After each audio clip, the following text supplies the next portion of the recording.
Basic accounting term, जिसे another word में हम अकाउंटिंग टर्मोलॉजी भी कहते हैं। इस चैप्टर में हम डिस्कस करेंगे कि अकाउंटिंग में हम कौन कौन से मेन वर्ड का यूज़ करते हैं। First word is transaction. Transaction को हम डील के भी नाम यानी अनदर की वर्ड ऑल्सो और transaction is deal. It is an economic activity. ये एक तरीके का इकोनॉमिक एक्टिविटी होता है जो परफॉर्म करता है in money. Second point, transaction which change the financial position of the firm and business. यानी जो ट्रांजैक्शन होता है वो आपके फाइनेंशियल पोजीशंस को चेंज करता है। फाइनेंशियल पोजीशन का मतलब आपके बैलेंस शीट को, और चेंज का यहाँ मतलब है ट्रांजैक्शन। ओके, अब नेक्स्ट पॉइंट आता है type of transactions. There are two types of transaction. First is internal transaction and second is external transaction. Internal transaction, those type of transaction which happen internally in the organization like charging depreciation। यानी internal जो भी business के अंदर ही transactions कर रहे हैं उसे हम इंटरनल ट्रांजैक्शंस कहेंगे, जैसे कि डेप्रिसिएशन को चार्ज करना। और एक्सटर्नल ट्रांजैक्शन वो टाइप्स ऑफ ट्रांजैक्शन होते हैं जो हम बिजनेस टू बिजनेस या business to customer outside of a business करते हैं, उसे कहते हैं। Next important point is event. Event का की वर्ड है result, outcome, consequence. Result that means जो हमारे प्रॉफिट एंड लॉस को दिखाता है। Event means the result of the business like the profit and loss. Any types of a business, the result outcome is called event। यानी कि जो और over क्या हमारे बिजनेस की प्रॉफिट हुई है, क्या लॉस हुई है, क्या हमारा कैसा अभी बिजनेस की पोजीशन है, इन सब को दिखाने को हम इवेंट कहते हैं। Okay, next word is capital. If owner of the business invest cash, goods, time for something return is called capital. यानी जो भी ओनर है बिजनेस का इन्वेस्ट करता है, निवेश करता है, चाहे कैश को करे, गुड्स को करे या अपने समय को करे, और उसके बदले में उसे कुछ मिले, उसी को हम कैपिटल कहते हैं। In a business capital treat as a liability. Business में हम कैपिटल को एज अ लाइबिलिटी ट्रीट करते हैं। It known as owner fund that why is an personal account. ये एक तरीके का ओनर का फंड होता है और इसे हम ट्रीट करते हैं पर्सनल अकाउंट। पर्सनल अकाउंट अभी आप पढ़ेंगे अच्छे से कि पर्सनल, रियल, नॉमिनल कौन कौन से अकाउंट्स होते हैं। इसके बारे में हम अनदर किसी नेक्स्ट वीडियो में प्रॉपर समझेंगे। कैपिटल का फॉर्मूला है एसेट्स माइनस लायबिलिटी। ड्राइंग,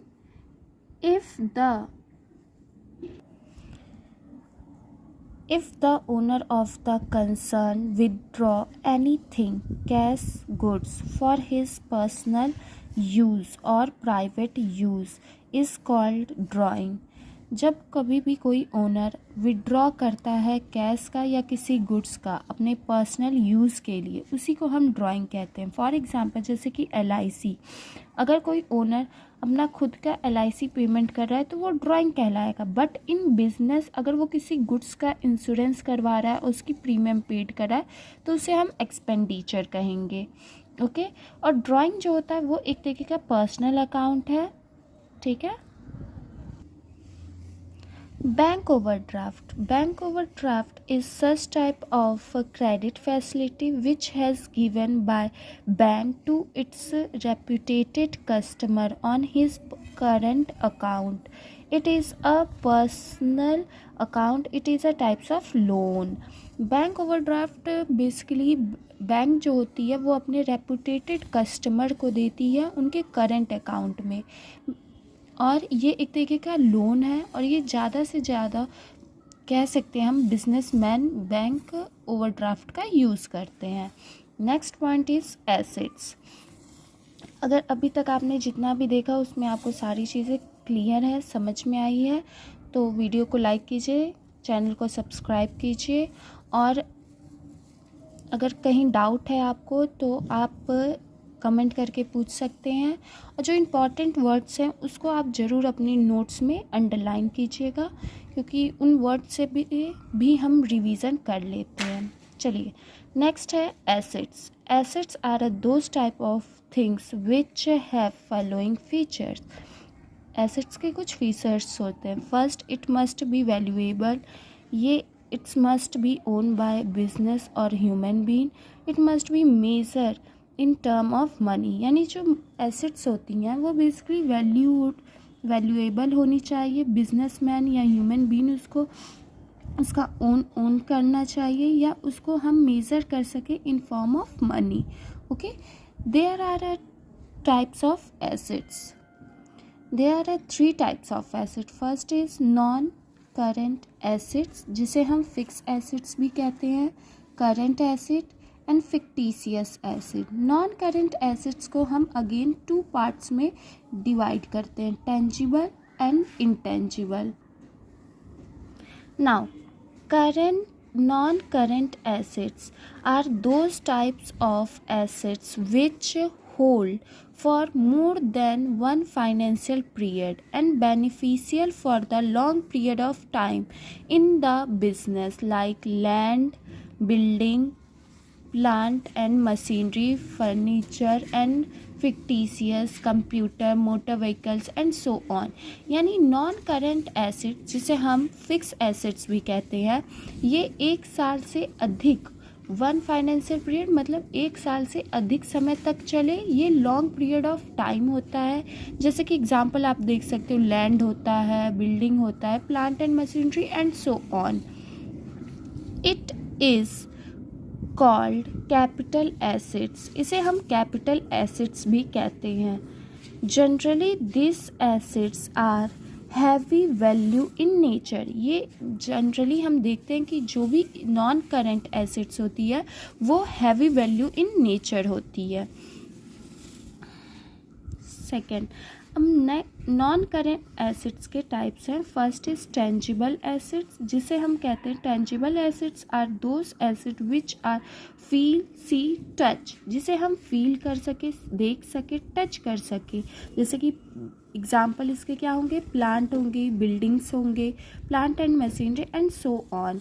और intangible assets are those asset which not feel, see and touch, जिसे ना हम देख सके ना हम छू सके, उसी को हम इंटेंजिबल एसेट्स कहते हैं। जैसे कि goodwill, patent, trademark, copyright, slogan, software and so on.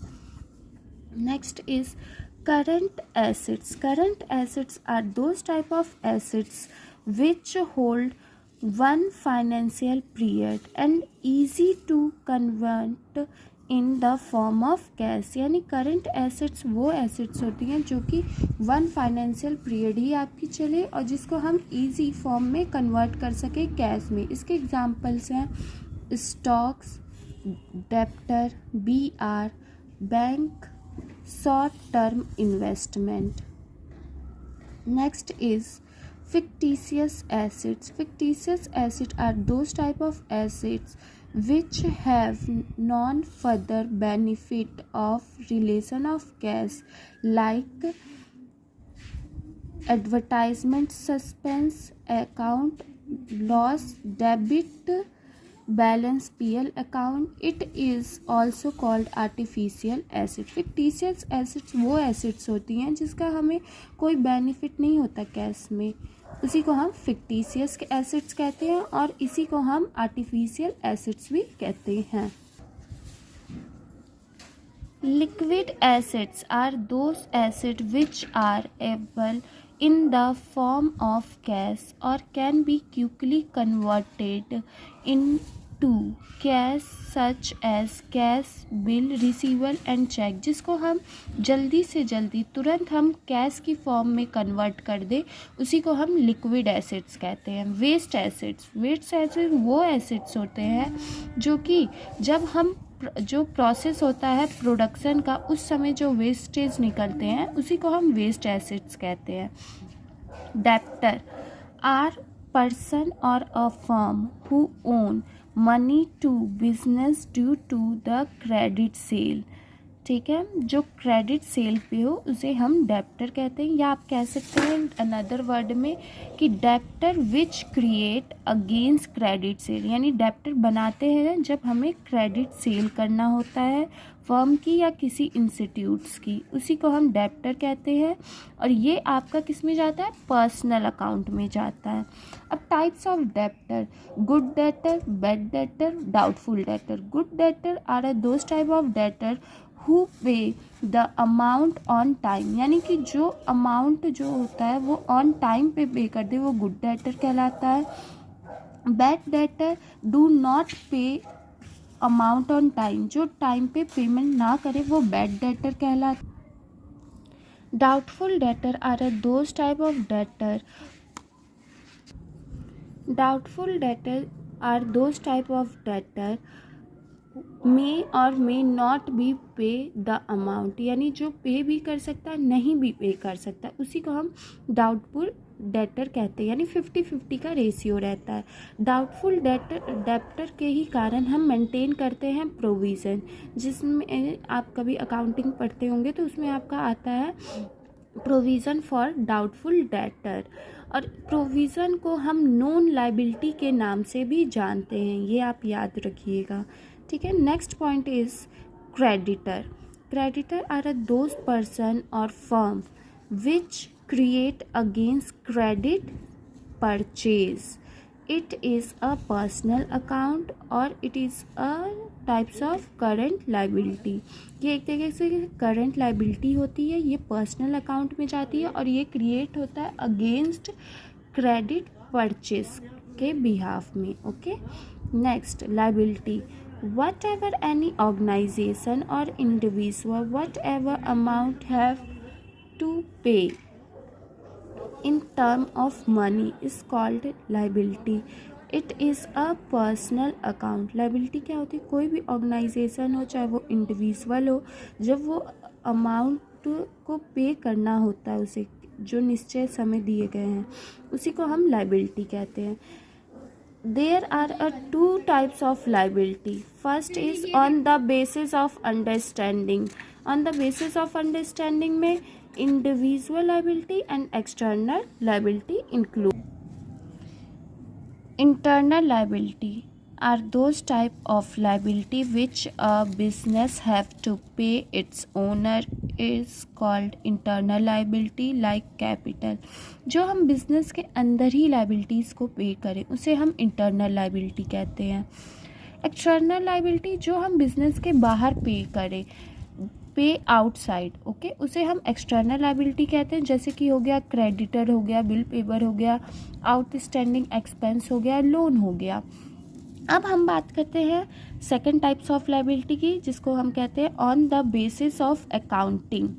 On the basis of accounting में हम इसे 3 कैटेगरी में डिवाइड करते हैं। First is non current liability, current liability and contingent liability. Non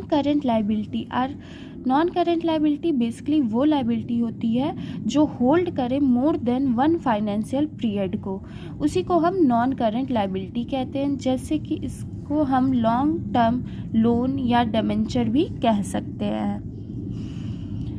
current liability आपकी ओनली 1 ईयर, यानी 1 year ही hold करे liabilities को, उसको हम करंट लाइबिलिटी कहते हैं। जैसे कि creditor, short term loan, bill payable and so on.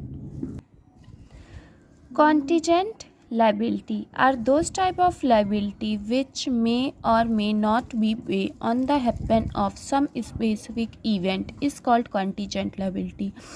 contingent liability वो liability होती है जो पे हो या ना पे हो किसी कारणवश। इट नॉट एक्चुअल लाइबिलिटी, ये एक्चुअल लाइबिलिटी नहीं होती है और इसे शो करते हैं हम बैलेंस शीट के नीचे as a foot note. Okay, जैसे कि bill discount but not mature, ये एक तरीके का कॉन्टीजेंट लायबिलिटी है।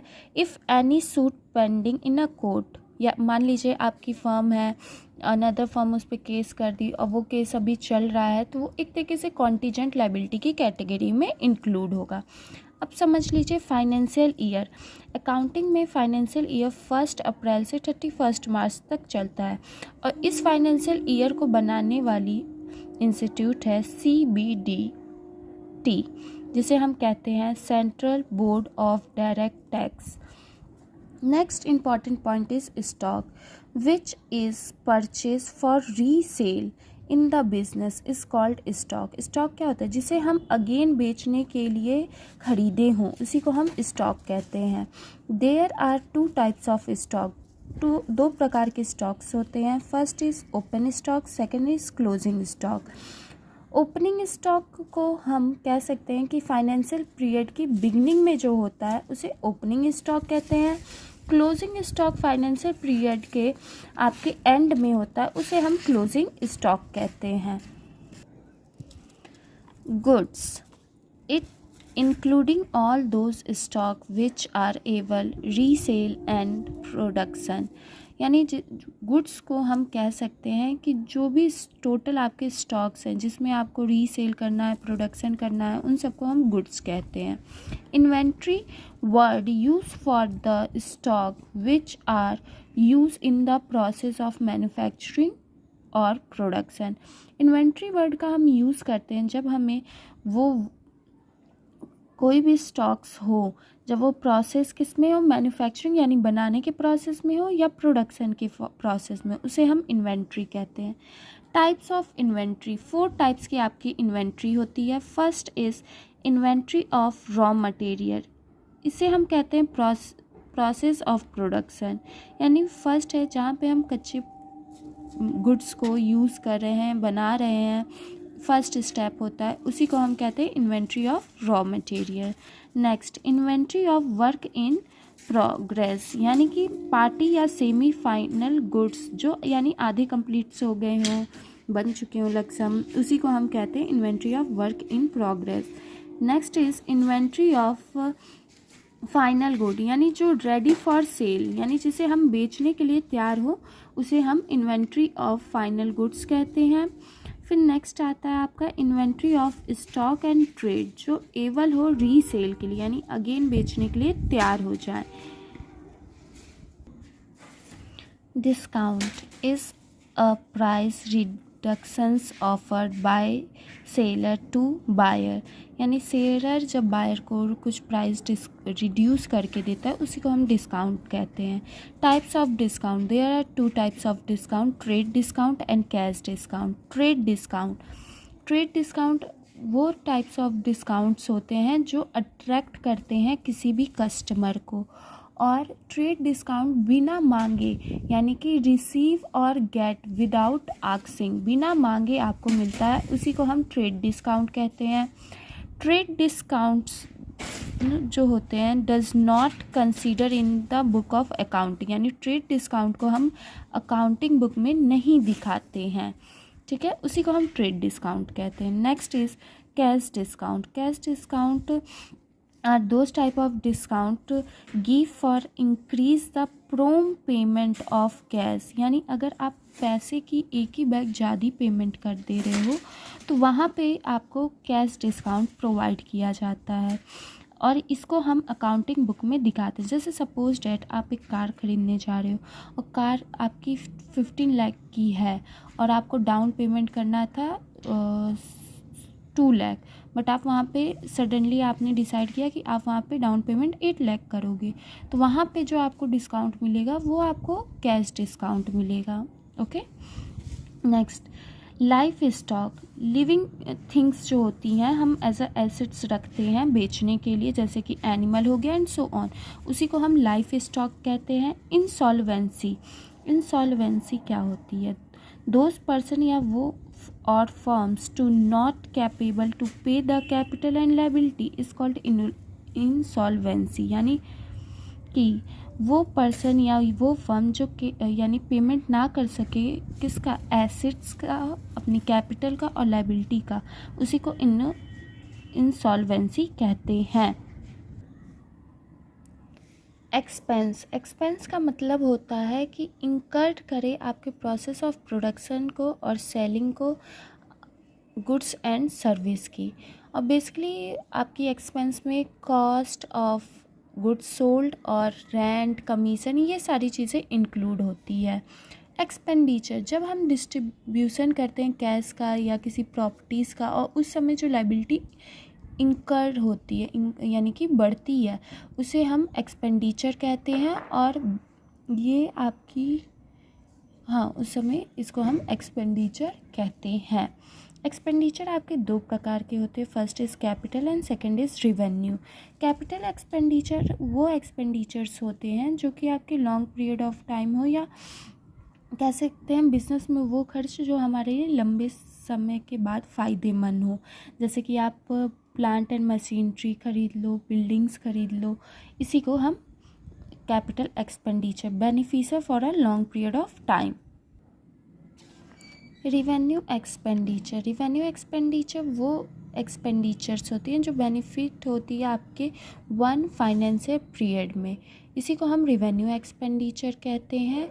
और ये आपकी इंक्रीज़ करता है, अर्निंग कैपेसिटी को बढ़ाता है रिवेन्यू एक्सपेंडिचर। नेक्स्ट पॉइंट आता है आउटस्टैंडिंग एक्सपेंस। आउटस्टैंडिंग एक्सपेंस जो वो एक्सपेंस होते हैं जो इनकर्ड हो जाते हैं बट नॉट पेड, यानी इसकी पेमेंट नहीं हुई है बट वो एक्सपेंस क्रिएट हो जाता है, और इसे हम पर्सनल अकाउंट में डालते हैं। ये एक तरीके का करंट लायबिलिटी है। नेक्स्ट आता है प्रीपेड एक्सपेंस। प्रीपेड एक्सपेंस जो होती है वो पेड हो जाती है बट इनकर्ड नहीं होती है, और ये अगेन पर्सनल अकाउंट में जाता है, ये करंट अकाउंट में जाता है। फॉर एग्जांपल जैसे कि आप सिम की रिचार्ज करते हो, तो पहले आप रिचार्ज कर ले रहे हो, अभी उसका यूज़ किए हो नहीं किए हो, तो पेमेंट पहले हो जाती है फिर उसका यूज़ होता है। नेक्स्ट आता है एक्रूअल इनकम। ये वो एक प्रकार की इनकम है जो कि अर्न हो जाती है बट नॉट रिसीव्ड होती है। ये अगेन आपका पर्सनल अकाउंट में जाता है और करंट एसेट्स होता है। अनअर्न इनकम, ये एक प्रकार का आपका रिसीव हो जाता है बट नॉट अर्न होता है, और ये एक तरीके से करंट लायबिलिटी है। अगर आपको वीडियो अच्छी लगी हो तो लाइक एंड सब्सक्राइब कीजिए, और अगर कोई डाउट हो तो कमेंट सेक्शन में पहुंचिए। और ये हैंड रिटन नोट्स हैं, तो आप भी हैंड रिटन नोट्स को प्रॉपरली एक कॉपी में लेके बनाइए। Thank you.